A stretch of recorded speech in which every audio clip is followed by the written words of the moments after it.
বন্ধুরা জল তুলতে 10 টাকা করে লাগছে এবং ঘাটের এই হচ্ছে পরিস্থিতি এবং তারকেশ্বর ধামযাত্রার একেবারে শুরু এরকমভাবেই গঙ্গার ঘাট থেকে শেওড়াফুলির গঙ্গার ঘাট এবং এনারা স্নানের পরে জল তোলা হয়ে গেলে এবং এরা হাঁটা শুরু করবেন এবং যাত্রাপর অনেকটাই দূর। দেখো ব্যাকগ্রাউন্ডে কত লোক একসঙ্গে চান করছে এবং এই ঠান্ডা জলে গঙ্গার পবিত্র ঠান্ডা জলে প্রত্যেকে স্নান করে তারা রেডি হচ্ছে এবং স্নানের পরে বাঘ পুজো দিয়ে যাত্রা শুরু করবে। তো গঙ্গা নদীর তীর থেকে এরকমভাবে শ্রাবণ মেলার সময় আসলে এরকম একটা সুন্দর দৃশ্য ধরা পড়ে, যেটা আমি তোমাদের কাছে দেখাচ্ছি এই ভিডিওতে।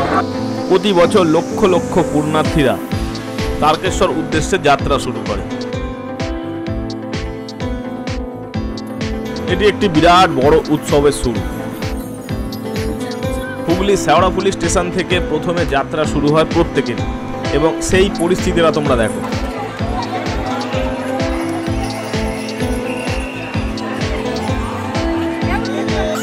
শেওড়াফুলি স্টেশনে প্রায় লক্ষ লক্ষ মানুষ নামে। এখান থেকেই চলে যায় হুগলির ঘাটের দিকে। নদীর ধারে পরপর লাগোয়া অনেকগুলো ঘাট রয়েছে। শান্তিমতো বাঁক রেখে তারপর স্নানে যেতে পারে ভক্তরা।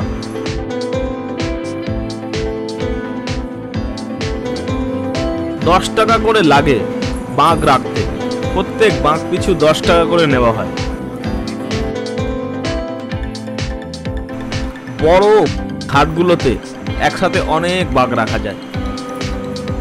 তার মধ্যে নিমাই তীর্থের ঘাট হচ্ছে সব থেকে বড়, কিন্তু এই ঘাটে ভিড় সংখ্যাও প্রচুর।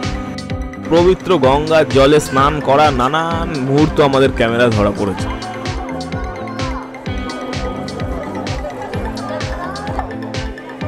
অনেকে এই শেওড়াফুলি বাজার থেকে যে যার বাঁক মনের মতো সাজিয়ে দেয়। এখানে খুব কম টাকায় কিন্তু বাঁক সাজানো যায়। এখানে বাঁক সাজানোর কি দাম আছে এবং বাঁকের কত দাম সেগুলো দেখতে গেলে শেওড়াফুলি বাজারের একটা ভিডিও রয়েছে, উপরে আই বাটনে লিঙ্ক রয়েছে, গিয়ে দেখতে পারো। বাঁক সাজানোর পরে প্রত্যেকেই তাদের খালি ঘটগুলো নিয়ে গঙ্গা নদীর তীরে একটা স্নানের পর্ব।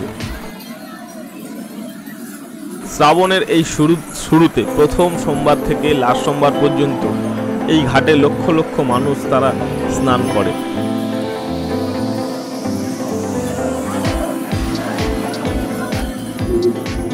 প্রথম যাত্রা শুরু করে 40 কিলোমিটার একটা দীর্ঘ রাস্তা তাদের জন্য অপেক্ষা করছে এবং রাস্তা পথ বিশাল দীর্ঘ একটা পথ চলা, সেই সাথে কত কিছু যে তারা সম্মুখীন হবে এই রাস্তায়, তা আগামী 16 ঘন্টার একটা রাস্তা পথ তাদের জন্য প্রত্যেকের জন্য অপেক্ষা করছে। একবারে এত লোক আমি কখনো দেখিনি, তোমরা এই দিক থেকে দেখলে বুঝতে পারবে। লাখে লাখে মানুষরা আজকে শেওড়াফুলিতে জল নিতে আসছে এবং এই সামনেই রয়েছে গঙ্গার ঘাট এবং এই রাস্তা থেকে তারা প্রায় 15টার বেশি ঘাট রয়েছে। সব ঘাটে এই যে দেখতে পাচ্ছ বাঁ দিকে একটা রাস্তা ঢুকছে, এরকম 15খানা এরকম ঘাট রয়েছে যেখান থেকে ভক্তরা জল তোলে। আর কোনো ঘাট ছোট, কোনো ঘাট বড়, কোনো ঘাট আবার অনেক বড়। এরকম করতে করতে সবার লাস্ট ঘাট যেটা নিমাই তীর্থের ঘাট, সেটা একদম লাস্টে। মারাত্মক পরিমাণে ভিড় হয়। এরকম একটা শ্রাবণ মাসের যদি আপনি সোমবার দিন তারকেশ্বরে জল ঢালবে বলে আসেন, তাহলে এরকম একটা চ্যালেঞ্জিং বিষয়কে আপনাকে সামনে রেখে আসতে হবে, যেখানে প্রায় 20 লাখের বেশি মানুষ আজকে এরকম একটা সাধারণ সোমবারে জল ঢালতে এসছে শ্রাবণ মাসে। প্রথম সোমবার এবং লাস্ট সোমবারের ভিড় তো আরোই বেশি। এরকম একটা চ্যালেঞ্জিং পরিবেশকে আপনাদেরকে সামলাতে হবে, তারপরে ভিড় ঠেলে ঘাট পর্যন্ত পৌঁছাতে হবে। তো যাত্রা শুরুতেই এত বড় ভিড় একটা, যেটা সামাল দেওয়াটা সত্যি খুব বড় ব্যাপার। এবং দেখতে পাচ্ছ তোমরা এইখান থেকে এই রাস্তায় গেছে একেবারে শেওড়াফুলি ঘাট থেকে তারকেশ্বর, প্রায় 40 কিলোমিটার রাস্তার একেবারে শুরুটা যদি এরকম হয়, হাওড়ার রাস্তা যে কী হবে কোনো ধারণা নেই।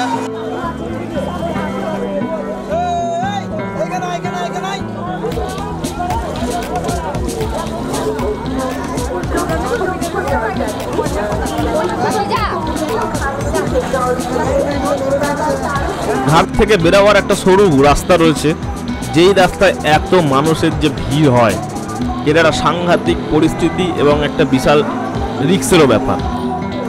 পাক্কা 1 ঘন্টা লাগবে এই জ্যাম থেকে তোমাদের বেরোতে।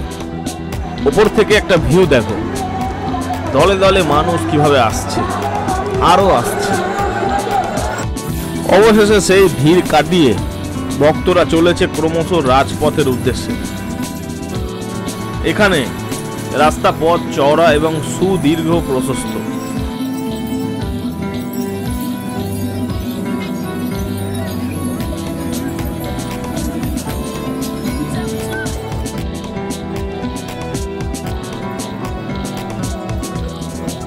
শহর ছেড়ে গ্রামগঞ্জের মধ্যে দিয়ে বহু দূর যেতে হবে।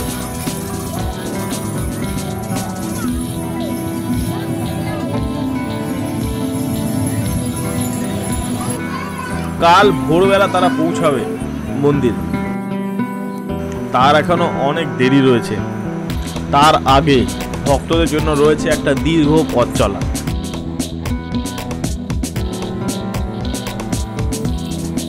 পরিবেশ সবসময় ভালো হয়ে ওঠে না। শ্রাবণের বর্ষা থাকলেও দুপুরের রোদ কিন্তু কখনো খুবই চড়া। বন্ধুরা, এখানে কত ভক্তরা আজকে তারকেশ্বর যাচ্ছে, আমি জনসমুদ্র বললে ভুল হবে না। দেখো এদিকে আসতেই রয়েছে, দেখো কত কত মানুষ, যে যার মতো সব তারকেশ্বর ধামের উদ্দেশ্যে আজকে এরকম একটা সোমবার দিন জল ঢালতে এসেছে। আমিও যাচ্ছি এবছর, এবং আমি তোমাদেরকে এই দিক থেকে ভিডিও দেখাবো। অনবরত রাস্তায় সব গাড়ি ক্যান্সেল করা হয়েছে, কোনো গাড়ি রাস্তায় চালানো হচ্ছে না, সব জায়গায় নো এন্ট্রি। খালি ভক্তদের প্রসেশন যাচ্ছে, দেখো এরকম বাঘ যাচ্ছে খালি। 1 ঘন্টায় প্রায় 70 থেকে 80 হাজার লোক একটা মোড় থেকে পাস হচ্ছে, এবং সংখ্যাটা কোনো সময় 1.5 লাখেরও বেশি ছাপিয়ে যায়। এবং সব মিলিয়ে এই উৎসবটা বিরাট বড় একটা ফেস্টিভ্যাল, যেটা শ্রাবণ উৎসব। এবং আজকে আমি এই ভিডিওদের মাধ্যমে তোমাদেরকে শ্রাবণ যাত্রাটা দেখাচ্ছি, তারকেশ্বর ধাম যাত্রা, যার একটা বিশেষ পর্ব আমার সঙ্গে তোমরা দেখছো। দেখো কীরকম একটা সুন্দর একটা মুহূর্ত, রাস্তায় কোনো গাড়ি নেই। প্রকৃতির সব থেকে বড় উৎসবের টানে ভেসে গেছে আজ সবাই।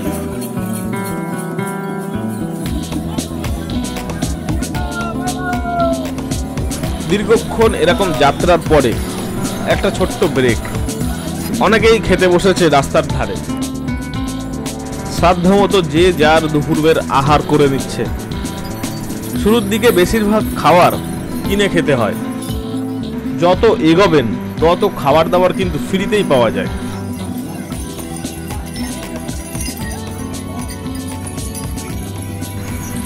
আরো একটু সময় পেলে অনেকেই রাস্তার ধারে বিশ্রাম করে নেন। এইভাবে অনেকক্ষণ চলার পর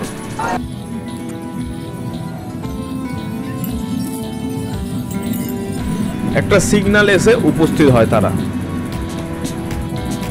একটুখানি থামতে হয়, কারণ ছোট্ট রাস্তাটি এখন একটা বড় ন্যাশনাল হাইওয়েতে এসে মিশেছে।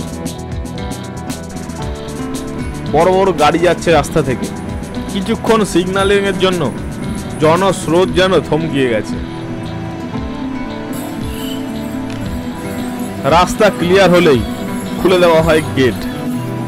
তারপরে যেন সমুদ্রের ঢেউয়ের মতো আছড়িয়ে পড়ে জনস্রোত। দেখো সেই পরিবেশ।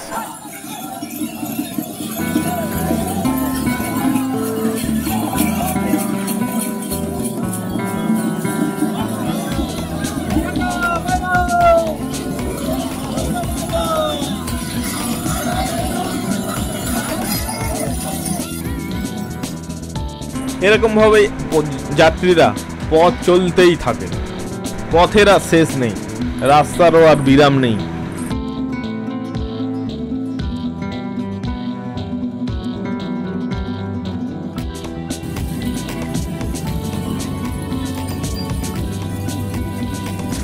এতক্ষণে সঙ্গত ঠিক হওয়ায় এলো শান্তির বর্ষা।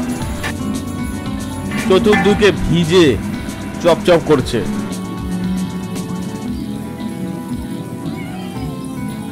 মুষল ধারায় বৃষ্টি এলো ঝেপে। এক শান্তির যাত্রা। গরমে পুড়ে যাওয়ার পরে এক স্বস্তি স্নান।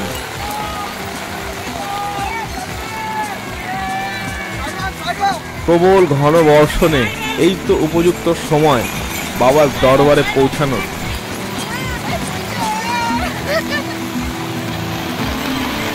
প্রত্যেকেই আনন্দটুকু চেটে পুটে নেয়। এই এত বৃষ্টিতেও পথ চলা কিন্তু কারো বিরাম নেই। সুন্দর সব যাত্রার মুহূর্ত সাক্ষী হচ্ছিলাম আমরাও। এত সুন্দর ভক্তদের যাত্রা পথ এবং এত যাবার এক একটা আলাদা পরিবেশ, আলাদা পরিস্থিতি। তার সাথে কিছু বড় বড় বাঁক যাচ্ছে যেগুলো তীরের মতো, তারা কিন্তু কোথাও দাঁড়ায় না। এই সব থেকে ফাস্ট, সব থেকে দ্রুত কিছু বাঁক বেরিয়ে যাচ্ছে সাইড থেকে, তোমরা লক্ষ্য করলে বুঝতে পারবে।